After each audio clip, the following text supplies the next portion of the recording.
सिद्धेभ्यः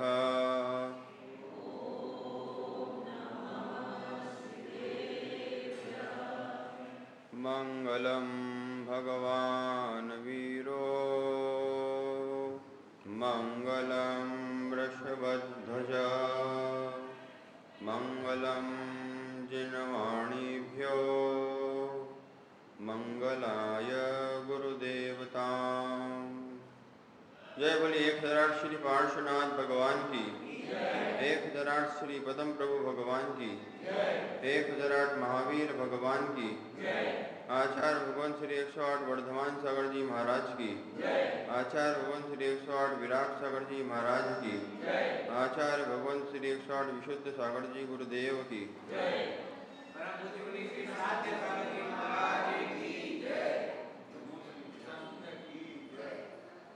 महावीर स्वामी के शासन काल में विराजमान होकर हम उनकी पावन पीयूष देशना का यहाँ रसपान कर रहे हैं। तीर्थंकर जिनेन्द्र की यह पीयूष देशना जो बतलाती है कि पर्वादि रास पर्यूषण पर्व कौन सी वस्तु का स्वभाव है। ये पौद्गलिक वस्तु का स्वभाव नहीं है, ये जड़ पदार्थों का स्वभाव नहीं है, ये चैतन्य ज्ञान दर्शन से युक्त निज आत्म प्रतीति को जागृत करने का, अंतस में समाहित करने का एक बहुत बड़ा पर्व है जिसका नाम है पर्यूषण महापर्व।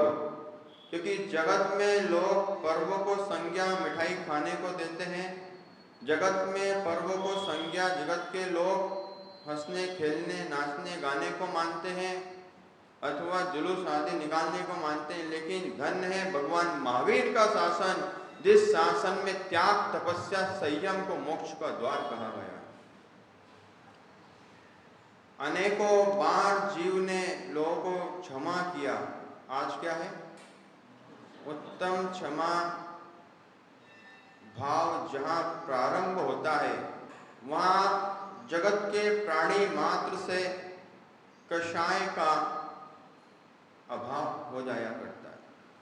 आज के दिन तो आपको लोगों को तो क्षमा करना चाहिए, लोगों से क्षमा मांगना चाहिए, लेकिन सबसे पहले देव शास्त्र गुरु से उत्तम क्षमा भाव रखना चाहिए कि यदि मैंने जैन कुल में पैदा होकर भगवान का अभिषेक ना किया हो तो क्षमा। इससे 3 लोक के नाथ भगवान से क्षमा मांग लेना। और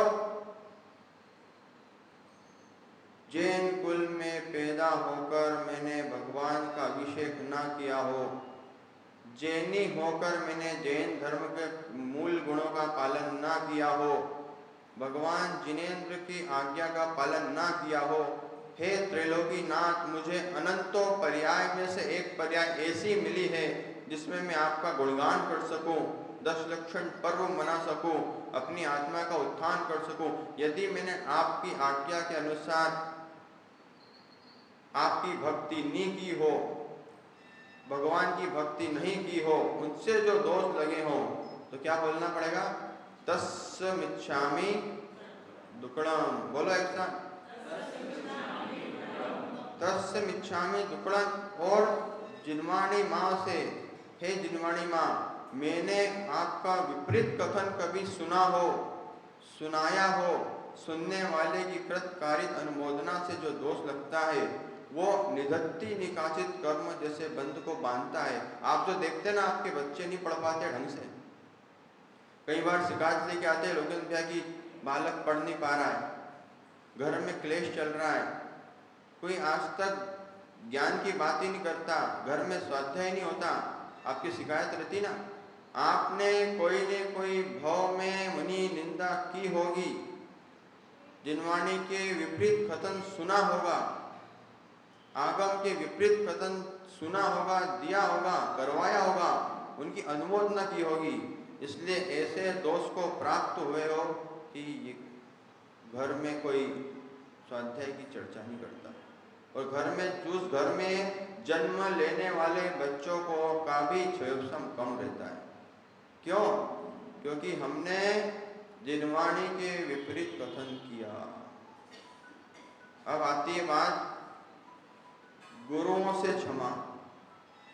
कभी हमारे नगर में मुनिराज आए हो और ला के हमने सिर्फ उनको बिठा दिया हो तो इतना महादोष लगता है इन सारी अशुभ क्रियाओं से कि भविष्य में आप सुख की अभिलाषा तो करते हैं लेकिन सुख को प्राप्त नहीं कर पाते। गुरु की हमने सेवा नहीं की हो, गुरु की आज्ञा का पालन नहीं किया हो, गुरु ने एक छोटा सा काम बताया, आपने उसको 1 साल लगा दिया, पूरा चतुर्मास निकाल दिया, तो क्या बोलना पड़ेगा? बोलो एक साल। कभी स्वप्न में भी मुनि निंदा सुन ली हो? किसी को सपने भी आते हैं कभी कभी कि महाराज जी, एक महाराज जी पे मैं कचरा फेंक रहा था, एक महाराज जी को मैं धक्का मार रहा था। स्वप्न में भी जब इतना दोष बताया है तो साक्षात में यदि कोई मुनि की निंदा कर ले, सुन ले या उनका अपमान अवर्णवाद कर ले तो उससे बड़ा दुर्भाग्यशाली आत्मा कोई नहीं हो सकता। तो क्या बोलना पड़ेगा?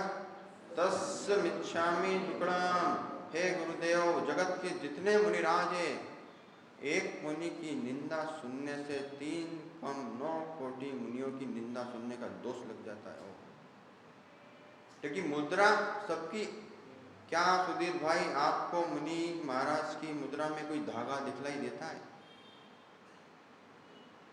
क्या कोई वस्त्र लंगोटी आदि दिखाई देती है? जो भगवान की मुद्रा उत्तम क्षमा भाव को धारण किए हुए है वही भगवान की मुद्रा दिगंबर मुनिराज ने धारण कर रखी है। और एक मुनि की निंदा सुनने, सुनाने से, करने, कराने से, अनुमोदना करने से महान दोष लगता है। वो व्यक्ति कषाय से युक्त हो जाता है। जो व्यक्ति कषाय से युक्त हो जाता है उसकी आत्मा कभी क्षमा नहीं कर पाती। आप जगत से क्षमा कितनी भी मांग लेना, गुरुओं से क्षमा, भगवान से क्षमा, जिनवाणी से अनंतों बार मांग लेना, लेकिन मन में कालुष्य अनुभाव क्षमा। जहां कालुष्य भाव का अभाव है, कलुषित भाव, कषाय भाव का जहां अभाव है वहीं उत्तम क्षमा धर्म प्रकट होता है। मां भोजन बनाते बनाते भक्तांबर का पाठ किया करो, कषाय मत किया करो। भाई व्यापार करते करते कषाय मत किया करो। व्यापार करते करते आज कषाय से मुक्त होने का दिन है। क्षमा वही होगी प्रकट जहां कषाय का अभाव हो जाएगा। जब जब आप भोजन का निर्माण करते हैं और आपके अंदर कषाय आ जाती है, जब जब आप भोजन का को ग्रहण करते हैं और आपके अंदर कषाय आ जाती है, समझना हमने विष का पान कर लिया। विष को खा लिया। वो जहरीला सांप किसी को डस ले उसका विष निकालना सरल है, लेकिन किसी को कषाय विष का डंक लग जाए उस व्यक्ति को तो ब्रह्मा विष्णु महेश तीर्थंकर भगवान भी नहीं बचा सकते, क्योंकि उसको अपने आत्मा के लिए अपने आत्मा से ही पुरुषार्थ करना होगा। जिनवाणी आपको कदम कदम पे संभालने नहीं आएंगे, गुरु आपको कदम कदम पे संभालने नहीं आएंगे। आज यहाँ चतुर्मास हो रहा है, भविष्य में यदि भक्ति का अभाव हो गया तो चतुर्मास समाप्त हो जाएंगे।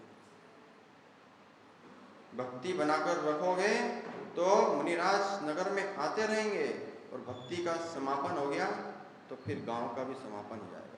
भगवान का तो इतना पुण्य है कि वो अपनी जगह बना ही लेंगे। एक भगवान उठ के यहाँ से वहाँ चले गए, जो समो शरण के राजा कहलाते थे। ये भी हमारे तीर्थंकर राजा पारसनाथ यहाँ बैठे हैं, इनकी तुमने परीक्षण में और साल भर भक्ति करते रहे तो तुम्हारे यहाँ नगर मुनियों से भरा रहेगा, श्रद्धालुओं से, भक्तों से मंदिर भरा रहेगा। यदि श्रद्धा का अभाव कर दिया तो ज्ञानियों ध्यान रखना, भविष्य में यहाँ कौवे भी नहीं उड़ेंगे। जहाँ भक्ति होती है वहीं भौरे मंडराते हैं, जहाँ भक्ति होती है वहीं मुनिराज का आगमन होता है। इसलिए आज उत्तम क्षमा के दिन, जिनसे आज तक आप नहीं बोलते थे उनसे भी आज बोलने का प्रयास करना और बोल देना तस्मिच्छामि दुक्कड़म।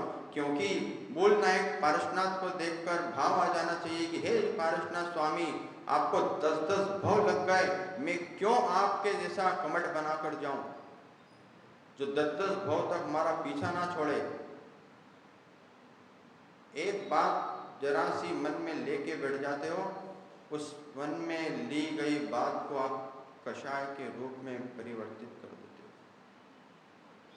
मैं भाई से नहीं बोलूंगा, मैं इस मित्र से नहीं बोलूंगा। ओहो हो, आचार्य पूज्यपाद स्वामी समाधि तंत्र ग्रंथ में लिखते हैं, इस जगत में न च में शत्रु न च में प्रिया। इस जगत में मेरा कौन प्रिय है, इस जगत में मेरा कौन शत्रु है, मैं किसको प्रिय बोलूं। जिसको प्रिय बोलता हूं वो शत्रु दिखने लगता है। ध्यान रखना, जितने आपके अच्छे मित्र दिखलाई देंगे, थोड़े दिन बाद उनकी अनुकूलता से आपने व्यवहार नहीं किया, उनकी डिमांड पूरी नहीं की, थोड़े दिन बाद क्या 4 दिन बाद ही आपके शत्रु रूप में खड़े हो जाते हैं, कमट के रूप में खड़े हो जाते हैं। बोले महाराज जी, बचपन में तो हमारी बहुत मित्रता थी, आज मित्रता क्यों नहीं है? क्योंकि आपने दोस्ती बढ़ाई, फिर व्यसन बढ़ाया, फिर उसको परिवार में जगह दी, फिर उसी ने आपके घर पर खोटी दृष्टि डाल दी। पहले कौन था? प्रिय मित्र लग रहा था, अब कौन लगने लगा? प्रिय शत्रु लगने लगा। इससे बड़ा मेरा कोई शत्रु है, उससे भी आज के दिन क्षमा मांगना उत्तम क्षमा का दिन कहता है। तीर्थंकर परमात्माओं ने उज्जैन अति मुक्तक मुसान में अंतिम साहित्यिक स्थाणु नामक रुद्र जो उपसर्ग कर रहा था भगवान महावीर स्वामी पे, भगवान ध्यान में खड़े अति मुक्तक शमशान में ध्यान में लीन थे। उपसर्ग करने वाला हार गया और कहकर चला गया, तुम वीर नहीं महावीर हो। क्या बोला? तुम वीर नहीं महावीर हो। मेरे उपसर्ग से भी तुमने आंखें खोलकर नहीं देखा, मेरे उपसर्ग में भी तुमने ईर्ष्या का, द्वेष का भाव नहीं रखा, प्रतिशोधन भाव नहीं रखा, प्रतिशोध की भावना जहाँ नहीं होती वहीं उत्तम क्षमा धर्म प्रकट होता है। इसलिए कभी किसी से प्रतिशोध मत करना कि माई मनु मैं तुझे देख लूंगा, भाई राहुल मैं तुझे देख लूंगा। जब अंतिम समय आता है तो कहते हैं शरीर में अत्यंत वेदना होती है, चाहे कोई अटैक से जाए, ब्रेन हेमरेज से जाए, लकवे से जाए, कैंसर से जाए, लेकिन जब भी प्राण छूटते हैं तो शरीर में सारे शत्रु का सारा भाव भूल जाता है आदमी। कि मेरी किसी से दोस्ती थी कि दुश्मनी थी, उसको एक ही चीज दिखती है, या तो शरीर छूट जाए, शरीर ठीक हो जाए। उस वेदना को जो राहुल याद कर लेगा वो किसी से शत्रुता नहीं रखेगा। इसलिए शत्रुता का अभाव करना है तो उत्तम क्षमा धर्म को समझना, प्रतिक्षण तस्मिच्छामि दुक्कड़म बोलते रहना, आपका पर्यूषण मनाना सार्थक हो जाएगा। इन्हीं मंगल भावनाओं के साथ सबका मंगल हो, सबका कल्याण हो। बोलिए जरा श्री पार्श्वनाथ भगवान